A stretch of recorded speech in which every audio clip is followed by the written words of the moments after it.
Located in the middle of the world, we find Ecuador, a beautiful country with natural landscapes, flora and fauna, and a rich cultural diversity distributed over 4 distinct regions: the Andean region, the Amazonian region, the coastal region, and the Galapagos region. Unfortunately, pain, poverty, and suffering also exist, with the indigenous groups being the most affected. MAP International has made the decision to work alongside the people in order to create change and make a difference in the lives of those living in these communities. The purpose of my trip to Ecuador was to learn about these processes and also to discover the changes happening in the communities to alleviate poverty. To do this, I visited several communities where MAP International had previously initiated participatory processes with these communities in order to analyze their situations, identify their needs, and ultimately develop strategies and response plans. This idea is part of a global concept that MAP promotes called THV, or Total Health Villages. One question that I continued to try to answer was the following: is it possible for indigenous families to develop productive economic activities in order to alleviate their poverty? With that question in mind, the first place I visited was Apatug, a community with more than 500 families located in the mountains of the Andes at an altitude of 11,155 feet. Their native language is Quechua, but they also speak Spanish. Traditional clothing is characterized by red ponchos, red hats, red shirts, and white pants. The red symbolizes the blood shed by their ancestors in struggles to defend their territories, while the white symbolizes the purity of the people. The women wear black clothes to represent the ground, while the white hats and the blouses embroidered with flowers of all colors symbolize the Pachamama, or Mother Earth. Agriculture is the most heavily dependent on resource. A very common crop is the carrot. The vast majority of families are related to this crop, with some working on the production side, some engaged only in harvesting, and others only the market side.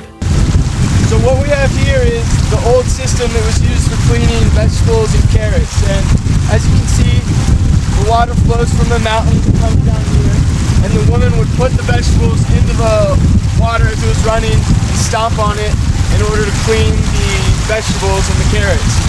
And as you can tell, it's pretty cold up here, so when they were stomping on the carrots, it would get people wet and it would cause sickness and disease.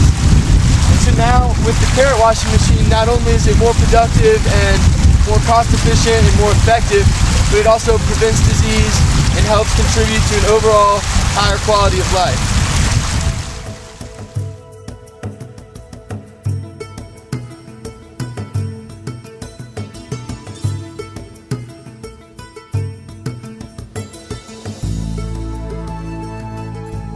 This initiative promoted collective action among the community and divided responsibilities across all phases of implementation.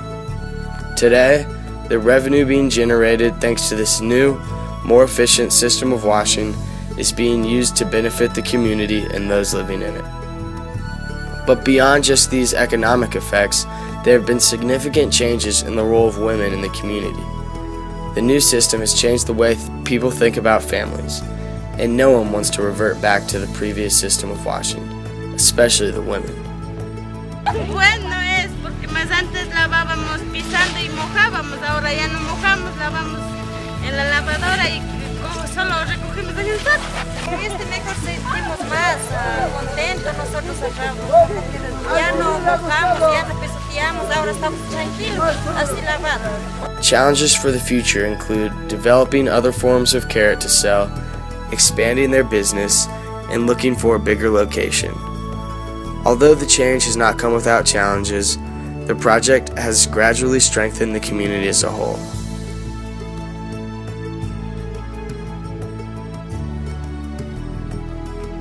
Continuing on my journey, I found myself traveling to the Amazon region, and more specifically the community of Tambayacu in the Napo province. This Quechua-speaking community is made up of roughly 250 people, with occasional and agricultural jobs serving as the main source of income for families. Sadly, through these jobs, the people are only able to cover a basic part of their needs. Because of this, MAP International and the families of the community have joined forces with the aim of improving their economic situation through the production and sale of guayusa. Esta es una planta natural, orgánica, y nosotros consumimos las hojas, o sea, para tomar. Sure.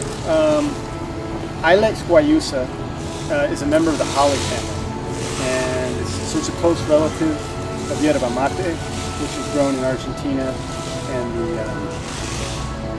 Paraguay. Estamos con los 28 familias que estamos en este grupo. Hacemos mingas, todo, o sea, cada mes, tal vez 2 veces, tal vez hacemos la minga.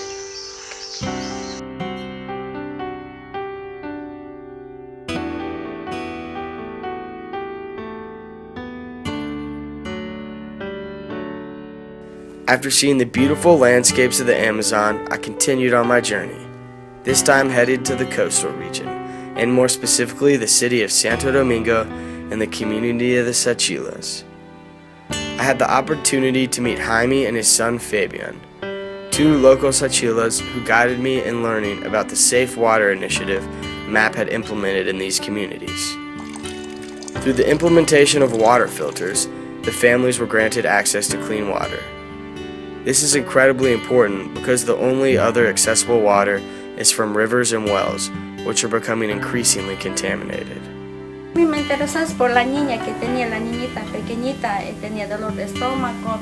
Primeramente mi hijo el Roberto tenía el hijito así con dolor de estómago, entonces ahí le daba este filtro, el niño lo tomaba así diariamente, dado de tomar, entonces el niño no comenzó con dolor del estómago, le quitó el dolor.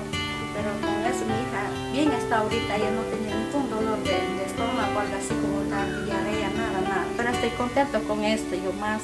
Si no hay filtrado, tenemos que esperar para filtrar y tomar, si no, no tomamos agua de pozo directo, no tomamos ya.